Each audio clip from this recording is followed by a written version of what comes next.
So yeah. Good morning, everyone, and welcome to the second session that we have for um, the unit on Introduction to Professional Healthcare Service and Practice. I hope you can hear my sound clear, and I hope my screen is visible to you all.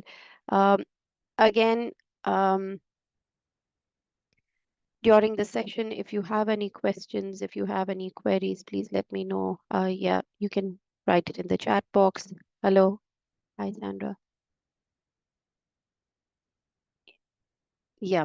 So midway, I might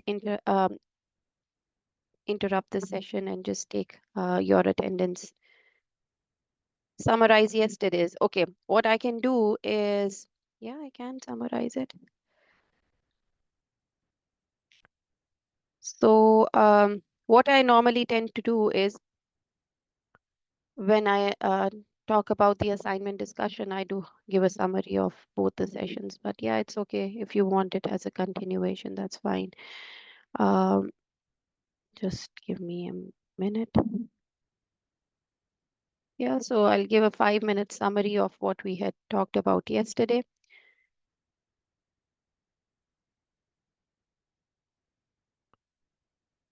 So yeah, I hope you can see my screen. And there was a video that I had shared with you, a link of a video that I had shared with you. I'll share with you the same as we come towards it. So yeah, we had talked about the introduction to professional healthcare service and practice. And our first learning outcome for this session was understanding the policy context of healthcare services. So we had talked about policies and how they help, and what is legislation and how does it help, what is the purpose of legislation. And so it's like whatever we do, our day-to-day activities, they're guided in the form of these regulations and these um, policies. So policy is a written document, and legislation is when it is put into action. Um, there is a difference between England, Scotland, Northern Ireland, and Wales in terms of um, the policies and legislation. So how they carried out, how they're structured. So you have the NHS in England, but in other places you would not have it. This was the link that I was mentioning to you. I can share it again with you. Um,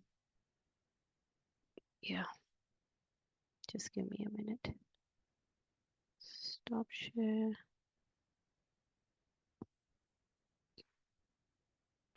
Yeah, just have a look at this link when you're free, so that you, like after this lecture is over, so for those who've not seen it, okay, and it gives you a good understanding of how um, health systems work when you have a diverse population such as the one in England. So I'm sharing this link with you. Okay, uh, I'll start sharing my screen as well with you. So yeah, my screen should be visible to you all. So yeah, so a quick summary again of our first learning outcomes. So there were major policies and legislations that we had talked about and how they impact your healthcare. So um, just talking about this hierarchy, that within the UK government, there's the UK Treasury, and there's Department of Health and Social Care that works with the NHS to provide health and social care. Within Northern Ireland Assembly, there is the Northern Ireland Executive, and within that, there's the Department of Health, Social Services and Public Safety, which is responsible for health and social care. Then for Wales, you have the National Assembly for Wales, within which you have the Welsh government that are responsible for governing the Department of Health and Social Services. And then at the end, you have the Scottish Parliament, within which you have the Scottish Executive, and you have the Directorate for Health and Social Care. These were some legislations that we had talked about. So you have the Health and Safety at Work Act, um, and other health and safety legislations, Mental Health Act that had been revised in 2007, Human Rights Act, you have the GDPR, you have the Mental Health Mental Capacity Act, sorry, Health and Social Care Act, Equality Act, Health and Social Care Act again, sorry, 2012, and Care Act 2014. So we had talked about this in detail. So I would want you to go through the PowerPoint presentations. You'll get the link for the videos tomorrow on your Moodle page. So have a look, because we talked in detail about how the NHS works in England. How does it work? What is the health system in Northern Ireland, in Wales, and in Scotland? Okay, if I spend too much time, it's going to impact your next lecture. And then we had talked about the National Health Services Act. What is their function? The NHS Constitution, the Care Act 2014, the GDPR, NICE Guidelines, Health and Safety at Work 1974, Mental Health Act 1983. And then we had talked about how different things can impact the NHS in terms of its effectiveness, experience, and safety of the patients. So we had talked about different key things that could impact, like funding, regulatory requirements, NICE guidelines, Mental Health Act 1983, Care Quality Commission, and yeah. So these were the references that I had mentioned. This was further reading. Just go through it. So all of these will be available to you. The links to this video will be available to you on Monday. Yeah. So I'll start sharing my next PowerPoint presentation with you. Yeah, just let me open it up. There it is.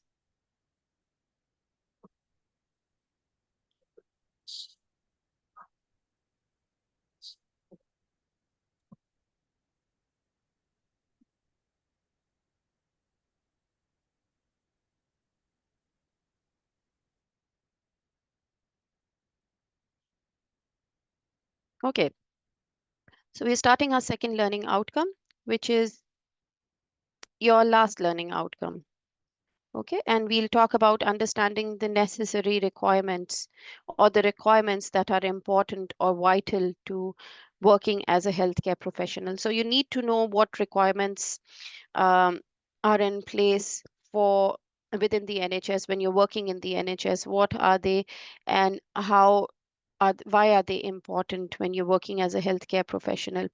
Okay, so there's some requirements that you would not want to not work with. So, like for instance, if there's a quality check, you would definitely want quality in everything that you do. So, if there's no quality, then that impacts your work. That work becomes redundant. It doesn't become worthwhile. So, the necessary requirements for working as a healthcare professional. So, sometimes there's no set entry requirements to become a healthcare professional or a healthcare support worker, but you should have good literacy and numeracy skills, which are expected. In some cases, you have your GCSEs or equivalency in English and mathematics. You'd also need to have a healthcare qualification such as BTech or NVQ for some of the roles. So, what is required to be a care worker in the UK? So, in order to qualify for a health and care worker visa, you must A, be qualified, be a qualified doctor, nurse, healthcare professional, or adult social care professional, and you must work in an eligible health or social care job. And your job for a UK employer has to be approved by the Home Office. Okay, so your qualification should be there, your work should be there, sorry, um, and your employer in the UK, um, it should be approved by the Home Office. Okay, So we had talked about policies and legislations. This is again a repeat. Um, there's integration of the health and social care within the NHS and within um, Ireland, Northern Ireland, Wales, and and Scotland. Okay, and there's devolution as well. So devolution means the breakdown. So it's not in one hand. It's been devolved so that several people are or several or bodies are responsible for delivering health and social care. We have talked about these already in detail in our yesterday's presentation. This is just a list of them. There's some key agencies that work within the health and social care sector. So you have the Care Quality Commission that has its quality reports and its quality meetings or quality audits on a regular basis. So if, for instance, if your organization is found not to have that specific requirement in terms of quality, there would be a reduction in resources, reduction in funding, or there might be closure altogether of the institute. Then you have the NICE guidelines, or the National Institute of Health and Care Excellence, um, where you have which was established in 1999. Public Health England. This is one of the key agencies that work in the health and social care sector. UK HSA, UK Health Security Agency, 2021. King's Fund, 1897. And you have the Medicine and Healthcare Products Regulatory Agency. So these are some of the key agencies that work within the NHS, or within the health and social care sector. Um, this is an activity. So when we're focusing on healthcare, we might focus on paramedics, we might focus on nursing associates, we might focus on um, supporting optometry, um, or any other organization within the NHS. So there's some health and social care practice roles that we can see. We'll go through these at the end of this session. So I'll just go through the presentation and then we can have a look at what avenues there are to explore and what can you do about your within your scope. So just to think about what are the opportunities available in the NHS when in terms of work. When we want to identify two of the requirements that are necessary for a healthcare professional in terms of um, values, attitudes, skills, knowledge, ethics, and we want to compare and contrast the merits of each. So this is your second learning outcome that we are doing, and the first part of the second learning outcome. So this is one of your assignments as well, the tasks in your assignment. So this is where we identify two requirements, just two requirements. So we have several requirements such as values, we have attitudes of staff, we have skills, knowledge, ethics, and then we're asked to compare and contrast the merits of each. Okay, so two important requirements for a healthcare professional. There mainly are skills and ethics.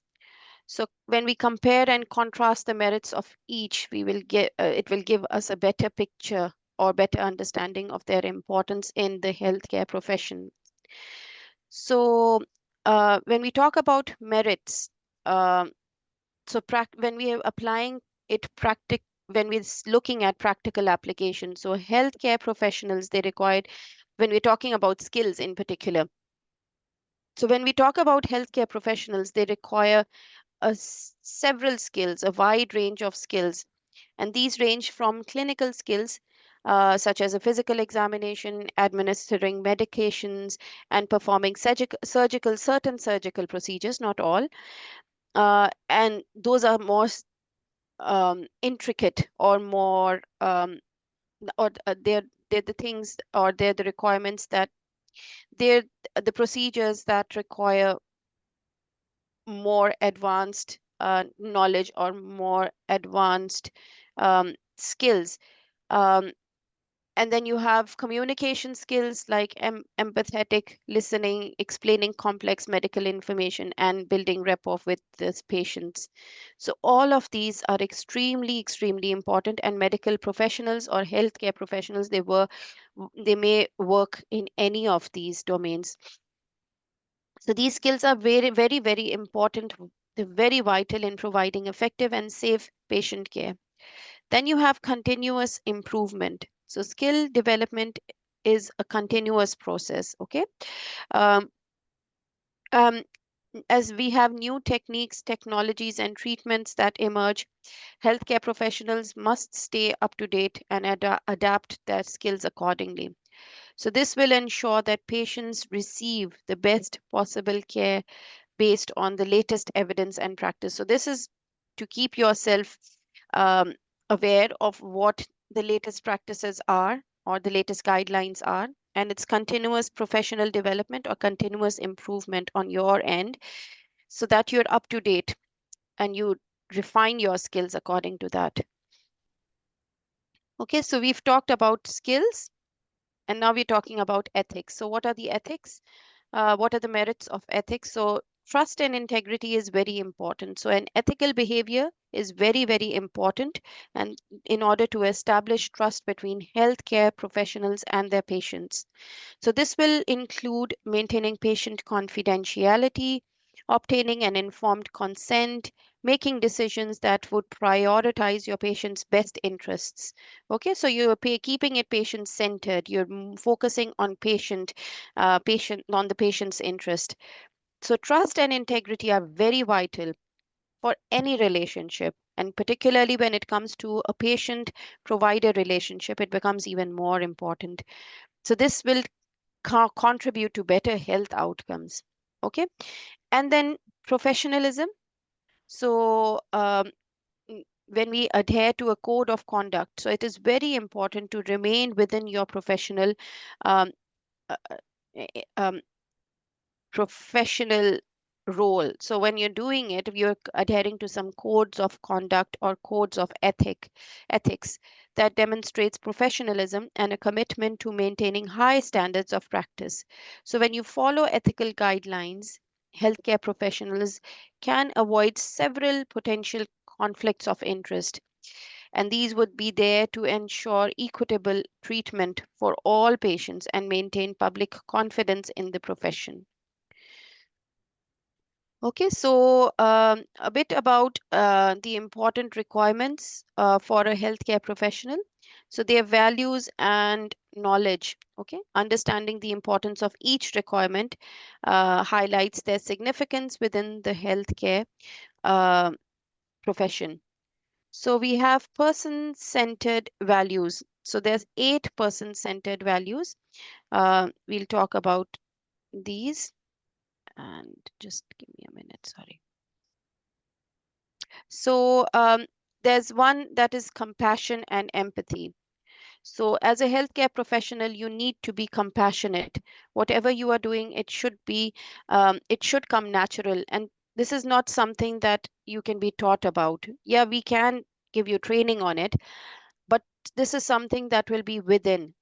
So if you're just writing down notes and you're just taking a history, you should make it that that interaction of yours with the patient should be compassionate and should have empathy in it, and it is then when the patient will um, improve their relationship with you, and you both can work as a team towards better health. This will enable them to understand the patients to understand and address the emotional. So you as a healthcare provider, you can understand and address the emotional and psychological needs of the patient when you're working with compassion and empathy. And this will, in turn, as I said, lead to patient satisfaction and improved health outcomes. Respect for autonomy. So every person has the right to their decisions. Okay, so that's the certain amount of autonomy that they're allowed to have. So healthcare professionals, they need to value patient autonomy, and this means respecting the right to make informed decisions. So what are informed decisions? They are decisions that you talk about to the patient. You inform them that, okay, For instance, there's a surgical procedure that they have to undergo. So you inform them of that, of the pros and cons of that surgery, and then they make the informed decision. So they've been informed and then they make a decision. So that is known as an informed decision about their own healthcare. So this will involve providing patients with the necessary information and support them to make choices that align with their personal values and preferences. Let's say they don't want the surgery now, they want it sometime later on, or during the surgery. Uh, they want the surgery to happen in a specific month or a specific year, for instance, just to keep their preference. Medical expertise is very important. Okay, so this is under the domain of knowledge. So healthcare professionals, they must possess a strong foundation of medical knowledge. So this will include your understanding of anatomy, physiology, pathophysiology or pathology, pharmacology, and other relevant subjects. So this knowledge is very, very important, and this is for the accurate diagnosis, effective treatment, and appropriate management of various healthcare conditions. And then there's evidence-based practice, which we've talked about several times before. So healthcare professionals should be knowledgeable and they should be abreast with the latest advances that are evidence based and the guidelines. So they keep changing. So you need to know the updated guidelines. So this will enable you to provide care that is backed up by latest research. So you know what is going on um, in the market or in the field, and which is proven to be effective for these patients. Um, so there's 6 values essential to compassionate care. So they're known as 6 C's of healthcare. So there's care, there's compassion, there's competency, there's communication, there's courage, and there's commitment. So I would like you all to take a picture of this. Okay. So when we come back next week, and it's going to be Saturday, the 15th of February. So I would want you to take a picture of this, and then each one of you can discuss care, compassion, competency, communication, courage, commitment. So have a look at these 6 C's. Um, if Yeah, I'll try and send a picture in the chat as well. So this will help you in your assignment as well when you're doing it. Okay, so these are the 6 C's that are essential in the healthcare to provide compassionate care. Okay, so in conclusion, both the skills and ethics, they're vital for for a healthcare professional. So your skills will enable you to perform your job effectively and provide you with the highest quality care. And you have ethics that ensures that you're doing the right decisions, okay? And they're grounded, whatever decisions you're making, they're grounded in moral principle and they promote trust, integrity, and professionalism. So in both the values and knowledge, they're essential requirements for a healthcare professional. So values guide the way you approach a patient care and interact with patients. You promote compassion, empathy, and respect for autonomy. And your knowledge will support you, especially your medical expertise, and it will allow you to deliver high quality, evidence based care for your patients. So you must have both of these. Okay, so it is not only important to have um, knowledge, it is very, very important to have values as well. So both are essential components of a well-grounded healthcare professional who is dedicated to providing excellent patient care. So there's here this the last learning outcome. So the last bit of the second learning outcome. This is reflective practice for healthcare professionals. So reflection, it's very important and it can have positive impacts for your service users, your colleagues, your practice, and your health and well-being. So as I said, reflection is when you think about what you've done, what did you do wrong, what did you do right, how can you do it better next time. Okay, so reflection can have positive impacts for your service users, your colleagues, your practice, and your health and well-being. So Reflection allows you to identify and appreciate positive experiences and better identify ways that would improve your practice and service delivery. It can also be useful when you have had more challenging experiences and they help you to process and learn from them. So, employers and managers will also be able to see the benefits when their staff take part in reflective practice. So, professionals who are able to reflect, protect their mental health, and share together, they can make stronger and more cohesive teams. Employers and managers are also likely to see the positive impact where professionals have a space to discuss best practices and to learn how things could have gone better. So, this is again a YouTube video that I will share with you the link um, just now. So, there's Gibbs reflective practice. This is the last slide for today. So Gibbs was a scientist who developed this reflective practices. So it has been increasingly considered as a critical dimension of professional development for healthcare professionals. So professional standards and credentialing processes to demonstrate continuing competency for most health professionals now require demonstration of reflection or reflective practice.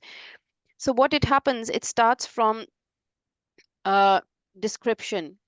Okay, so what happened? For instance, if let's take the incidents of my class today. So um, let's say I had to start the class at 10 o'clock. So, and it did not start, for instance. And I go back and reflect. So I write down what happened. So the class did not start at 10 o'clock. So my feelings, so your description, what happened, and then your feelings, what were you thinking and feeling? So at that time, probably I was feeling apprehended. Um, I was worried. Why did not the class not start in time? Um, I was upset, obviously. Now comes evaluation. So you've described what happened. You've talked about what your feelings were because of that happening. Then you evaluate. So, what was good and bad about the experience? So, obviously, that experience would not be good, but yeah. So, I mentioned that when I evaluated it, my experience was not good because I was feeling stressed that the class did not start. Then I analyze. So, what sense can you make of the situation? So, I make this, when I analyze it, I think about, oh, this could have been better. So, why did this happen? So, conclusion is what else could you have done? Or, and then it's the last one is the action plan. So, if it arose again, what would you do? So, this is an analysis. At the analysis phase, you actually think about what caused it. Okay, so it might be the bad weather, the internet might not be working, or probably because did not make adjustments. So if the internet is not probably working, I should have another broadband that should be in store for the class. Um, so I should have a backup plan. So that becomes my action plan. Okay. Or what else could you have done? These could be my action plans. So your action plans or your conclusion draws your action plan. So what if it happens next? What would I do? Okay. So description, your feelings, your evaluation, your analysis, your conclusion, and your action plan. Okay. These are some of the references that you would want to go through. Just have a look at them. They will be there on your Moodle page. Reflection can be explored um, using these links. Okay, and yeah, I'll just start sharing. I'll stop sharing these slides, and we'll start sharing a bit. I'll yeah, I'll start sharing. Share the link of this um, video with you. Just have a look at it. So I've shared with you one link from last learning outcome, and then this is the second link that I'm just sharing with you. Just have a look at it, and please save this link somewhere. If this class ends, the link will not be available because the end of the class. Just give me a minute. I'll just take your attendance. That's okay.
Thank you for that.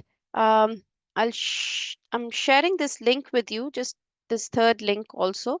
Just have a look at this, and I'll open it up as well at my end, and we'll go and explore the roles that healthcare professionals can have within the NHS. So I'll just start sharing my screen in a minute. Just opening it up.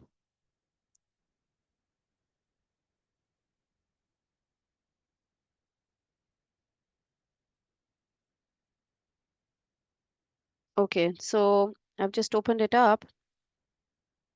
So this is a website for the NHS. I hope you can see my screens.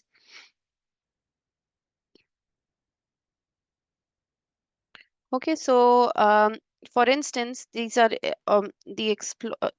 exploring roles. So you have over 350 NHS careers, and everyone makes a difference every day. So whether you're still in education or thinking about changing careers, you'll get the information that you need. Um, yeah, so you can also use compare role tools to compare bite-size information on the skills and qualifications for a role, pay and conditions, and where a role can take you in the future. Uh, yeah, so you can have a find your career quiz and discover the NHS careers that match your interest. So you have healthcare professionals over here. So there's several roles for these healthcare professionals that are mentioned all over here. Okay, so these are allied healthcare professionals. And then you have roles like the ambulance service team, you have the dental team, you have the doctors, estates, facilities, health informatics, you have healthcare science, healthcare support workers, management, medical associate professionals, midwifery, nursing, pharmacy, psychological professions, public health, um, wider, and you have, sorry, wider healthcare team. Okay, so these are all uh, the special roles that you have, or the roles that you have within the NHS. So you have overviews of these roles as well. So for instance, if I wanted to see allied health uh, professionals, um, there's another page that opens up and talks about um, what roles you can have over here. Okay, so you can have a look at them, sign up to uh, their website and have a look at them. So I'll just go through the last bits where we will do this quiz on um, yeah, what role would be suitable for you to work in the NHS. Just give me a minute. It's scrolling through. Okay. So I hope you can see my screen. Yeah, find your career. So if you click on this, there's another slide link that opens up. I'll stop share and I'll start sharing again so that you have the exact uh, website that okay. So it's about finding your career. Okay. And it takes about 5 minutes. So it's your NHS career, it's finding your ideal NHS role, finding courses and training, and seeing role vacancies. Okay. So if we get started here, it takes about 5 minutes. Okay. Let's find your health career. So let's get started here. I click on this. You can help people actually based on this. So here you have answering a question based on your qualifications. Okay, what qualification level do you have or hoping to achieve in the future? So this is required. So for instance, you have a degree, um, or you have an A levels, or you have GCSEs, um, few or no qualification, or only entry level. So this is based upon, so let's say if I have just GCSEs, I'm just giving an example. You can try this on your own. It's very helpful It has helped several people reach to their proper qualifications, proper training pathways. So then you follow these instructions, and at the end of the set of questions, you will deliver. You will be delivered with an informed set of results for you to explore. So let's go. So here their question: working with babies, children, or teenagers. So you might does not matter. Working outdoors in any weather, you might just dislike it. I'm just giving an example. Working in an office does not matter. Using your hands in a skillful way does not matter. Doing practical work, for instance, does not matter. Being interested in physics, I would dislike it. Being interested in chemistry, uh, no. Presenting ideas and information in writing does not matter, or you might like it. And designing or styling does not matter. I'm just giving examples. Your examples can be very different from mine. Operating machines, so you might dislike it. Being interested in aspects of law uh, does not matter. Providing healthcare for treatment to people does not matter. Being physically active or on your feet, you might like it. Working with financial information, you might like it. Again, your answers can be completely different to mine. Using maths to solve technical or scientific problems, I do not like that. Being interested in buildings and other structures and how they are built, you might not be bothered. Dealing with paperwork does not matter. For instance, understanding and taking into account people's feelings, views, or behaviors does not matter. Providing a service to members of the public, you might like it. Helping people who have personal or social problems, you like it. Um, so keep it up. And then another set of 50 questions that you have, another set of questions that you have. So out of 50, we've just done 20. So uh, when you do all of this, I actually have to do it. So at the end, you get a section where it tells you about whatever courses there are for you to explore. Just have a look at it and let me know what results you come up with. Okay. So there are several. So the final results are here. We've just done 23% complete. You can register here and it's for free. So you can have a look at this. Please use this link and then we will discuss it in the assignment discussion session about what career option did you get. Okay, so this is the link that you have here at the last one. Okay, and as I said, your work for today, like when you go back home, it is to work on this particular thing. So I'll share this with you again in um, the chat over here. So just have a look at this slide and sorry. And when we meet on the 15th of February, we will discuss these aspects. Okay. I'll send this in the message on WhatsApp as well. So we'll meet the 15th of February. Are there any questions from today's session?